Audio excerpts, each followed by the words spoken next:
그리고 우리 예수님께서는 말씀하신 대로 유다, 베들레헴 그곳에서 탄생하셨습니다.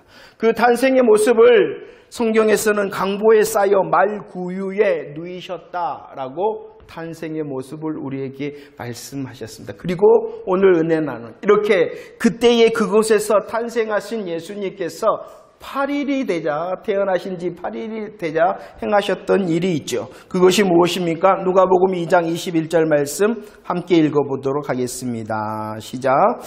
할례할 8일이 되매 그 이름을 예수라 하니 곧 잉태하기 전에 천사가 일컫는 바다라고 말씀합니다. 8일째 되던 날 우리 예수님께서 행하신 일이 있는데 그것은 이름이 지어졌을 뿐만이 아니라 무엇을 행하셨냐 그러면은 할례를 행하셨다라고 말씀을 하고 있습니다. 이 할례라는 것은 레위기 12장 3절 말씀에서도 주님이 명령하셨죠. 그 할례는 언제 행하는 것이냐 그러면은 8째 날 곧 8일째에 행하라라고 말씀을 하셨습니다. 그리고 이 8일째 행하는 할례는 하나님께서 맨 처음 말씀하시는 것이 창세기 17장이었습니다. 아브라함에게 명령하셨죠. 아브라함을 부르셨습니다. 그리고 그에게 말씀하시기를 표피를 베어라. 그리고 너에게 속한 모든 자 다 할례를 받으라 라고 말씀하셨습니다. 왜 이렇게 하나님께서 아브라함에게 할례를 말씀하셨냐 그러면은 그 할례는 무엇이 되기 때문이냐 그러면은 언약의 표징이라는 것이에요. 언약의 표징이라는 것이 무엇이냐? 하나님과 언약한 사람들, 하나님과의 언약의 백성이라는 증표가 무엇이냐 그러면은 이 할례였다는 것입니다. 언약의 백성이라는 증표였던 할례를 말씀대로 8일째가 되자 예수님께서 그 할례를 받으셨다라고 말씀합니다. 오늘 2장에 누가복음 2장의 말씀에 보면은 예수님께서 이렇게 8일째의 할례를 행하셨을 뿐만이 아니라 40일째 되던 날 탄생하신 지 40일째 되던 날 무엇을 행하셨냐 그러면은 주께 드려지는 봉헌식을 했습니다. 봉헌식. 예수님의 봉헌식이 40일째 있었는데 이 예수님께서 주께 드려지는 이 봉헌식의 배경이 되어지는 것이 무엇이냐 그러면은 마리아의 정결예식이라는 것입니다. 예수님께서는 8일째 되던 날 할례를 받으셨고요. 40일째 되던 날 봉헌식을 주께 드려지는 봉헌식을 행하는데 이 40일의 봉헌식의 배경은 마리아의 무엇이 있었다고요? 정결예식이 있었다는 것입니다. 여러분들, 정결예식이라는 것은요, 누가복음 2장 22절에서 말씀하신 대로 모세의 법에서 정결예식을 지켜라 라고 말씀을 하였습니다. 그러면 이 정결예식이라는 것이 무엇이냐 그러면은 이제 여자가 임신을 하게 되어지잖아요. 임신을 하게 되어져서 이제 날이 되어서 남자아이를 낳으면은 오늘 레위기 12장 2절로 4절 말씀해 보면은 며칠 동안 부정하냐 그러면은 남자아이를 낳으면 며칠 동안 부정하냐 그러면은 7일. 7일 동안 부정하게 되어지고 며칠이 지나야지 깨끗하게 되어지냐 그러면은 33일. 그러면은 총 며칠이 되어지냐 그러면은 40일이 되어지는 것이죠. 이 40일이 되어지면은 무엇을 해야 되냐 그러면은 바로 정결예식을 통하여 부정에서 벗어나야 됐다는 것입니다. 이것이 바로 정결예식이라는 것이죠. 그런데 남자아이는 40일인데 성경에 보면은 여자아이는 그 배인 80일이 되면은 깨끗하게 되어진다. 그리고 그 날 정결예식을 하여라 라고 말씀을 하고 있습니다. 그럼 왜 하나님께서 이렇게 정결예식을 하라 말씀하시냐 그러면은 레위기 11장 45절 말씀, 왜 정결예식을 행하냐? 하나님께서 거룩하니 너희도 뭐 해야 된다? 내가 깨끗한 자가 되어야 되구나. 하나님이 깨끗하니 나도 깨끗해야 되겠구나라는 것을 기억하게 하기 위하여 정결예식을 하라 말씀하신 것입니다. 두 번째, 왜 하나님께서 정결예식을 하라 그랬냐 그러면은 오늘 말씀에 보면은 레위기 12장 6절로 7절 말씀에 보면 드려라. 무엇을 드려라라고 말씀하냐 그러면은 번제를 드리고 또 무엇을 드려라? 속죄제를 드려라. 속죄제. 번제와 속죄제는 누구를 말씀하냐 그러면은 예수 그리스도를 말씀하고 곧 이 정결 예식을 통하여 내가 거룩해야 된다는 사실을 알 뿐만이 아니라 번제와 속죄제를 드림을 통하여 복음을 기대하라. 복음을 소망하는 자가 되어져야 된다. 누구로부터 우리들이 거룩하고 깨끗하게 되어지니까? 예수님 때문에. 예수님의 십자가 부활의 보혈로 인하여 우리들이 깨끗하게 되어질 수 있기 때문에 정결의식을 통하여 드려지는 번제와 속죄제를 통하여 복음을 소망하라는 것입니다. 자, 이렇게 하는데 오늘 말씀에 더 나가서 정결의식을 할 때에 번제로는 무엇을 드려라라고 말씀하고 있냐 그러면은 무엇을 드려라라고 말씀하고 있어요? 어린 양을 드려라. 어린 양을 드리고 속죄제로는 무엇을 드려라? 비둘기를 드려라. 집비둘기든 산비둘기든 비둘기를 드려라. 그런데 가난한 사람은 번제로 어린 양을 드릴 수 없는 사람은 무엇을 드려도 된다? 비둘기를 드려도 된다. 이렇게 말씀을 하고 있는데 누가복음 2장 24절 마리아의 정결의식 때에 이 마리아는 어떻게 드렸냐 그러면은 어린 양과 비둘기를 드린 것이 아니라 무엇을 드렸어요? 산비둘기 둘, 집비둘기 두 마리를 드렸다. 그러면은 곧 우리 예수님께서 나신 이 요셉과 마리아의 집안은 어떠한 집안이라는 거예요? 가난하였다라고 말씀하고 있죠. 정결의식을 이렇게 가난한 집안에서 드려졌습니다. 이렇게 정결의식을 드리고 예수님께서는 그 40일째 남자이기 때문에 40일째 되던 날 어떤 식을 했다고 무엇을 했다고요? 봉헌식. 이 봉헌식의 모습을 이렇게 말씀하고 있죠. 2장 23절 말씀 읽어봅시다. 2장 23절 시작. 이는 주의 율법에 쓴 바 첫 해에서 처음 난 남자마다 주의 거룩한 자라 하리라 한 대로 아기를 주께 드렸다.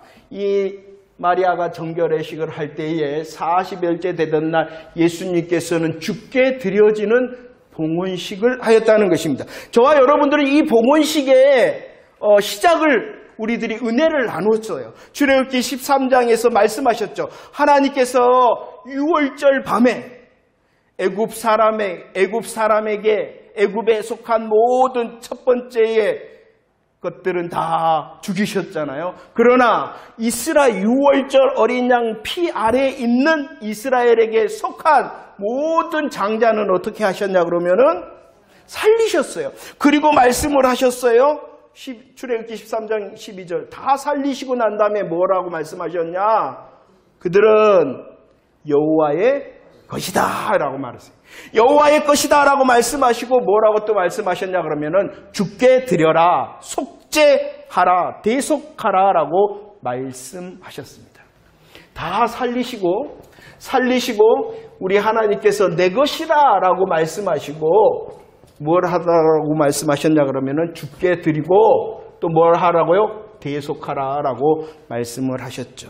그래서 민수기 3장 47절 말씀에 보면 이스라엘의 모든 장자는 어떻게 하였냐 그러면은 속전을 드렸어요. 속전. 돈을 드림을 통하여 내가 하나님께 드려진 사람입니다 라는 것을 표시하는 것이 무엇이냐 그러면은 이 봉헌식이라. 내가 하나님의 것입니다. 나는 주께 드려진 자입니다. 라는 것을 속전을 통하여 표시하는 것이 봉헌식이었는데 이 일을 행하셨다라고 말씀을 하고 있는 것이죠. 여러분들 생각이 나십니까? 말씀의 은혜를 나눴으니까. 나귀는 무엇으로 대속하라 그랬냐 그러면은 어린 양으로. 할렐루야. 다들 생각이 없으세요? 아니면 너무 깊이 묵상을 하시다 보니까. 어린 양으로 대속하라. 왜냐 그러면은 다 주의 것이기 때문에. 나귀는 뭐냐? 부정한 것이었잖아요. 이 부정한 것으로 드릴 수가 없으니까 어떻게 했어요? 어린 양을 통하여 어린 양을. 우리들이 부정한데 어린 양 대신 예수 그리스도로 인하여 주의 것이 되고 주의 은혜로 대속하게 되어진다라고 말씀했잖아요. 이것이 무엇이냐 그러면 속전의 복음의 내용인 거예요. 자, 왜 제가 이렇게 말씀을 드리고 있냐 그러면은 보세요. 누가복음 2장에 무엇을 할례를 받으셨다 예수님께서 봉헌식을 하셨다. 그리고 마리아는 정결애식을 하였다라고 말씀합니다. 그런데 그 모습을 성경에서는 이렇게 말씀하고 있어요. 22절 말씀에 보면은 모세의 법대로 그리한 것이다. 23절 말씀에 보면은 주의 율례에 쓴 바대로 한 것이다. 24절에서는 주의 율법의 말씀대로 한 것이다. 27절에서도 율법의 관례대로 하신 것이다 라고 말씀하고 있는 거예요. 다 무엇을 말씀하고 있냐 그러면은 율법을 말씀하고 있는 것이에요. 자, 예수님께서는 그때 그곳에서 나셨습니다. 예수님께서는 그때 그곳에 나셨을 뿐만이 아니라 예수님께서는 율법 아래 나셨다라고 말씀하고 있는 것입니다. 그러면 왜 예수님께서 율법 아래 나셨냐 그러면은 갈라디아서 4장 4절과 5절 말씀 읽어보도록 하겠습니다. 갈라디아서 4장 4절과 5절 시작. 때가 참 하나님이 그 아들을 보내사 여자에게서 나게 하시고 율법 아래 나게 하신 것은 율법 아래 있는 자들을 속량하시고 우리로 아들의 명분을 얻게 하려 하심이라. 왜 예수님께서 할례를 받으시고 봉헌식을 하셨냐 그러면은 이것은 예수님께서 어느 아래 나셨다는 것을 보여주는 거라고요? 율법 아래. 근데 왜 예수님께서 율법 아래 있냐 그러면은 저와 여러분들이 어디 아래 있기 때문에 율법 아래 있기 때문이라는 거예요. 율법 아래 있다는 것은 무엇이냐 그러면은 갈라디아서 3장 23절 매여 있다는 거예요. 매여 있다는 거예요. 묶여 있다는 거예요. 묶여 있다는 거예요. 매여 있고 묶여 있을 뿐만이 아니라 로마서 3장 19절 어떠한 자라고요? 심판 아래, 하나님의 저주의 심판 아래 있다. 모든 이 땅에 난 사람은 어디 아래? 율법 아래. 율법 아래 있는 사람은 어떠한 사람? 매여 있는 사람, 묶여 있는 사람, 하나님의 저주의 심판 아래 있는 사람. 그런데 그들을 오늘 예수님께서 어떻게 해주셨다고요? 속량하시고 또 어떻게? 아들의 명분을 얻게 하시고, 곧 무엇을 얻게 하신다는 거예요? 구원을 얻게 하신다는 거예요. 왜 예수님께서 이렇게 복잡하고 예수님께서 구약적인 것을 행하셨냐? 바로 우리가 그 아래 있기 때문에, 묶여있고 하나님의 저주의 심판 아래 있기 때문에 그 율법 아래 친히 나셨다는 것이에요. 그래서 우리들이 살폈잖아요. 누가복음 2장 7절. 그분은 우리의 무엇이 되신다? 첫 아들이 무엇이에요? 장자가 되신다. 장자가 된다는 것이 뭐예요? 대표가 되어진, 아이고 감사합니다. 이제 들리시죠? 하나님이 얼마나 이렇게 철저하게 계획하셨을 뿐만 아니라 말씀 그대로를 이루셨습니다. 왜냐 그러면은 우리를 구원하시기 위하여 이렇게 일하신다. 이렇게 일을 하셨다는 것이에요. 예수님께서 율법 아래 나셨어요. 율법 아래 나셨다는 것이 뭐예요? 우리와 같아지셨다는. 우리와 같아지시는 우리의 대표자가 되셨다. 우리의 대표자가 되심으로, 인자가 되심으로 무엇 하신다고? 예수님이 십자가를 지시고 예수님이 부활하신다. 생각나시죠? 복음의 약속이 이토록 정확하게 이루어졌다라고 말씀을 하고 있습니다. 그래서 예수님께서 율법 아래 나심을 통하여 우리의 장자, 우리의 대표자가 되심으로 십자가와 부활의 복음을 이루셨다. 그 복음으로 인하여 마태복음 5장 17절 예수님께서 복음을 어떻게 하신 거예요? 완전하게 하시고, 예수님께서 로마서 10장 4절 율법을 어떻게 하신 거예요? 마치셨다. 완성하셨다는 것입니다. 완성하셨다는 것이 다 이루심으로 완전케 하시고 마치셨다는 거예요. 율법을 다 이루시고 완전케 하고 마치심으로 저와 여러분들, 율법 아래 매여 있고 하나님의 저주 아래 있는 저와 여러분들을 뭐 하셨다? 속량하시고 아들의 명분을 얻게 하셔서 구원하셨다라고 말씀하고 있는 거예요. 얼마나 놀라운지 뭐예요. 하나님의 계획하심이 그대로 이루어졌는데 그 하나님의 계획을 그대로 이루시는 하나님의 역사는 무엇을 위한 것이었냐 그러면은 나를 구원하기 위하여 일하셨다는 거예요. 온 세상의 그때를, 온 세상의 그곳을 사용하셔서 누구를 위하신 거라고요? 나를 위하신 것이다. 하나님이 그 수많은 시간을 사용하셔서 나를 위하여 일하신 것이고, 하나님께서 그 수많은 곳들 중에서 그곳을 택하셔서 그곳에서 역사하심으로 나를 위하여 일하셨다. 나는 율법 아래 있으므로 매여 있었어요. 사망에 묶여 있었어요. 하나님의 영원한 저주의 심판을 받아 마땅한 자리에 있었어요.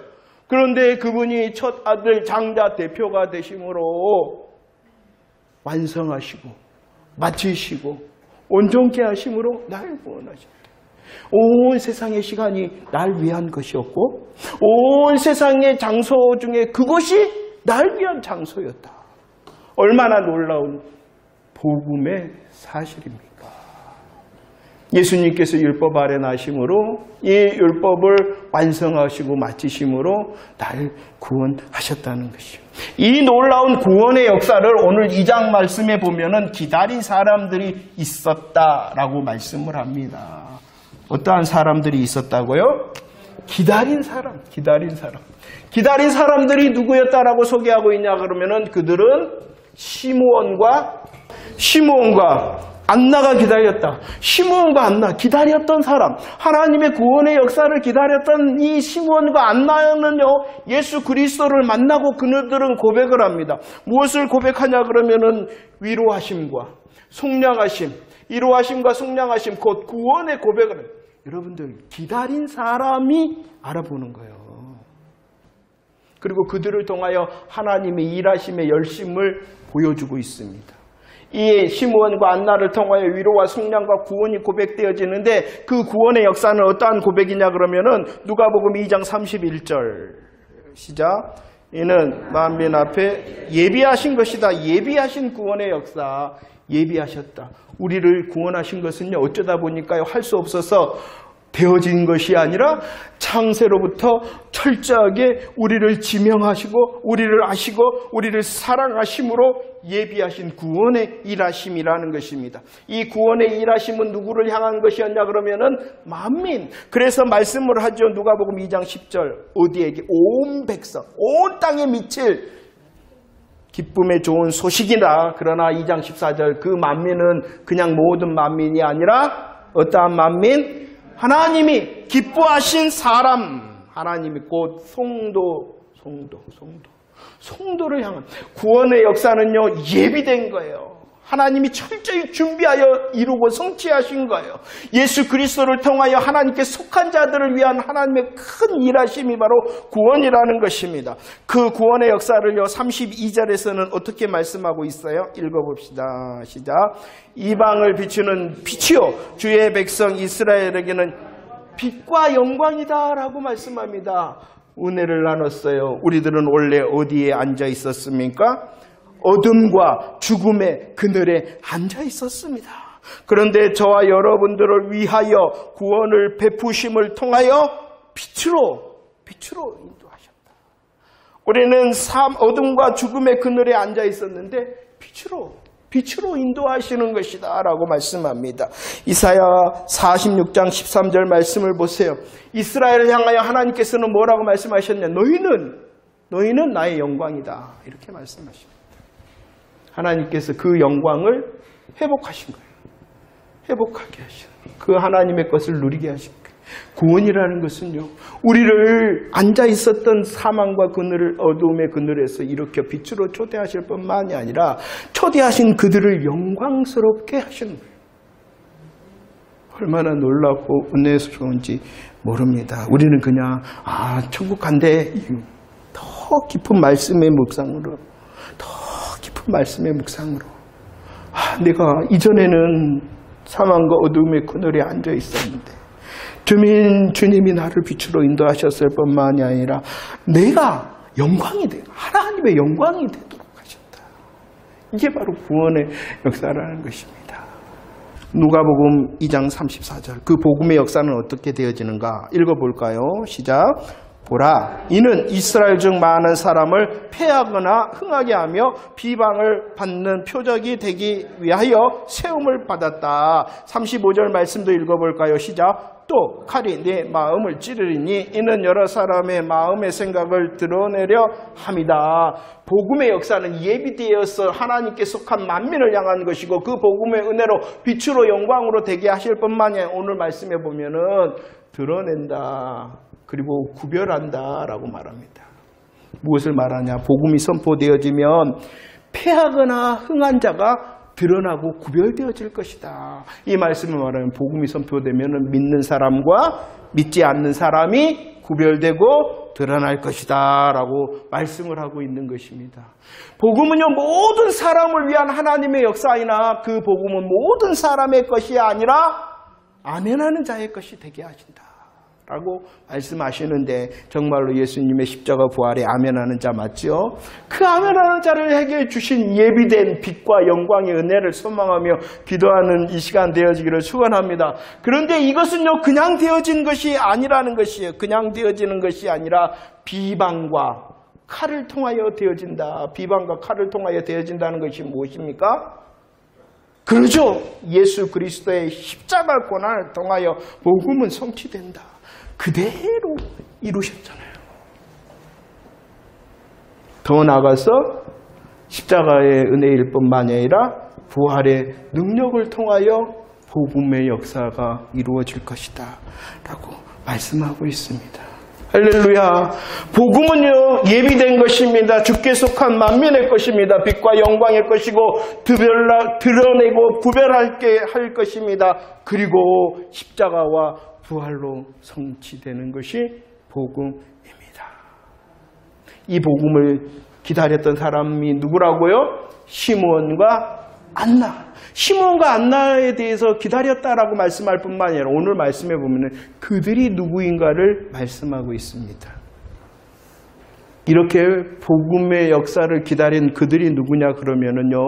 누가복음 2장 25절 27절은 시므온의 설명입니다. 그는 어떠한 누구였냐 그러면은 성령의 사람이었다. 성령의 사람이었다. 성령이 그 위에 성령의 지시를 받으며 성령의 감동을 받는 사람, 복음을 기다린 시므온이었다. 그럴 뿐만이 아니라 누가복음 2장 37절 그 말씀은 안나에 대한 말씀이죠. 그 안나는 어떠한 사람이냐 그러면은 섬기는 자였다. 섬기는 자. 성전에서 기도와 금식을 통하여 섬기는. 이 시므온과 안나는 어떠한 사람이었냐? 성령의 사람이었고 섬기는 사람이었다. 성전에서 금식하며 기도함으로 섬기는 사람이었다. 그들이 성령을 통하여 섬김을 하자 예수 그리스도를 통하여 29절 38절 무엇을 고백하냐 그러면은 평안과 감사와 또 복음의 고백을 하였다. 여러분들 평강하기를 원하세요? 감사가 넘치기를 원하세요? 더 예수 그리스도를 통하여 복음의 역사를 보게 되어지면은 지금과 여기를 이기는 자가 되어진다. 우리들이 정말로 다시 한번 다른 방법, 다른 치료에 어떤 능력이 있는 것이 아니라 오직 우리의 삶을 이길 수 있고 우리의 영혼을 치료하고 우리의 환경을 치료하고 우리의 또 육신을 치료하는 것이 뭐라고요? 십자가 나무라 하였지 않습니까? 글에 있는 하나님의 역사가 아니라 마라의 쓴물을 달게 하는 십자가 나무의 능력이 내게 있습니다. 복음으로 다시 그럴 때에 평강과 감사와 복음의 더 큰 고백이 있게 될 것이다.